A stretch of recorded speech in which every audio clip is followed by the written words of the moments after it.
അപ്പോൾ ഇന്ന് ഞാൻ ഷെയർ ചെയ്യുന്നത് ഒരു പുതിയ ബാങ്ക് തട്ടിപ്പിനെ കുറിച്ചാട്ടോ. ഇപ്പം നടന്നുകൊണ്ടിരിക്കുന്ന ഒരു ബാങ്ക് തട്ടിപ്പ്. അപ്പോൾ നിങ്ങളും ശ്രദ്ധിച്ചില്ലെങ്കിൽ നിങ്ങളുടെ ബാങ്ക് അക്കൗണ്ടിൽ കിടക്കുന്ന ക്യാഷും ഇല്ലാതായി പോവും. അപ്പോൾ ഈ വോയിസ് നിങ്ങൾ ശ്രദ്ധിച്ച് അവസാനം വരെയും കേൾക്കുക. അതിനോടൊപ്പം തന്നെ മാക്സിമം ഈ ഇൻഫർമേഷൻ എല്ലാവരിലേക്കും ഒന്ന് ഷെയർ ചെയ്യാനും മറക്കരുത്. ഇന്ന് വൈകിട്ട് 6 മണിയോടുകൂടി എൻ്റെ വൈഫിന്റെ അക്കൗണ്ടിലേക്ക്, അത് ഗൂഗിൾ പേ ആയിട്ട് ലിങ്ക് ചെയ്ത അക്കൗണ്ടാണ്, ഒരു 3000 രൂപ GPay ആയിട്ട് വന്നു. അതപ്പോൾ കണ്ടില്ലായിരുന്നു. ഒരു 10 മിനിറ്റിന് ശേഷം ഒരു കോൾ വന്നപ്പോഴാണ് നമ്മൾ അറിയുന്നത്. ഒരു കോള്, അത് ഒരു ഹിന്ദി, ശരിക്കും നമുക്ക് മനസ്സിലാകാത്ത രീതിയിൽ ഒരു ഹിന്ദിയിലെ സംസാരമായിരുന്നു ആദ്യം വന്നത്. അതുകൊണ്ട് അമ്മയെ എടുത്തിട്ട് കട്ട് ചെയ്തു. പിന്നെ അവർ വിളിച്ചുകൊണ്ടിരുന്നു. അങ്ങനെ പിന്നെ ഞാൻ ഫോൺ എടുത്തു. അപ്പോൾ അവരെ പറഞ്ഞത്, അവർ മിസ്റ്റേക്കലി നമ്മുടെ അക്കൗണ്ടിലോട്ട് ഒരു 3000 രൂപ ഇട്ടിട്ടുണ്ട്, അത് ഉടനെ തിരിച്ചു കൊടുക്കണം എന്ന് പറഞ്ഞു. അപ്പോൾ നമ്മൾ ഈ സ്പാമിന്റെ കാര്യമൊക്കെ കേട്ടോണ്ടിരിക്കുന്നതുകൊണ്ട് തന്നെ ഞാൻ പറഞ്ഞു അത് ബുദ്ധിമുട്ടാണ്, അറിയാത്തവരൊക്കെ ഇടാൻ പറ്റില്ല എന്ന് പറഞ്ഞു. എന്ന് പറഞ്ഞ് ഞാൻ ഫോൺ കട്ട് ചെയ്തു. വീണ്ടും വിളിച്ചുകൊണ്ടിരിക്കുന്നു.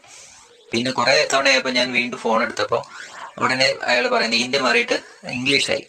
ഞാൻ തമിഴ്നാട് സ്റ്റേറ്റിലെ ഒരു SI ആണ് സംസാരിക്കുന്നത്.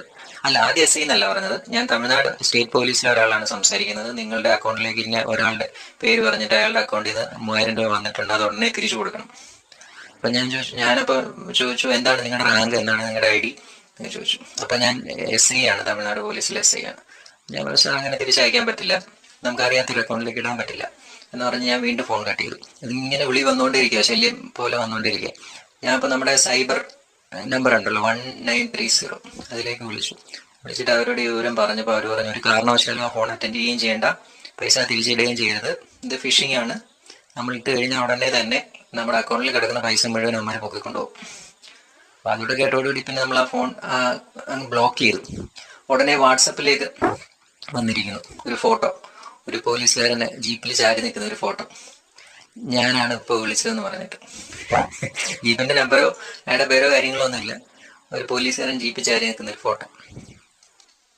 ഓക്കെ, ആ നമ്പറും അപ്പോൾ തന്നെ ബ്ലോക്ക് ചെയ്തു. പക്ഷെ ഇങ്ങനെ വിളി വന്നുകൊണ്ടിരിക്കുക അപ്പോൾ തൊട്ട്. അപ്പൊ ഇങ്ങനത്തെ കുറെ ഫ്രോഡ് പരിപാടി നടക്കുന്നുണ്ടെന്ന് പറയാനായിട്ട് വിളിച്ചാ. അനോണിമസ് ആയ ഒരു അക്കൗണ്ടിൽ നിന്ന് നമ്മുടെ അക്കൗണ്ടിലേക്ക് പണം വന്നിട്ടുണ്ടെങ്കിൽ സംഭവിക്കാൻ പോകുന്നത്, ഇതൊരു ഫ്രോഡ് എമൗണ്ടോ ഇല്ലീഗലായ പണമോ ആണെങ്കിൽ നമ്മുടെ ബാങ്ക് അക്കൗണ്ടും ഫ്രീസ് ആകും. അങ്ങനെ സംഭവിക്കാതിരിക്കാൻ ഒരു പരാതി ബാങ്കിൽ കൊടുക്കുന്നത് നല്ലതാണ്. കൂടാതെ ബാങ്ക് ഓംബുഡ്സ്മാന്റെ 14448 എന്ന നമ്പർ വിളിച്ച് കംപ്ലൈന്റ് രജിസ്റ്റർ ചെയ്യുന്നതും നല്ലതാണ്.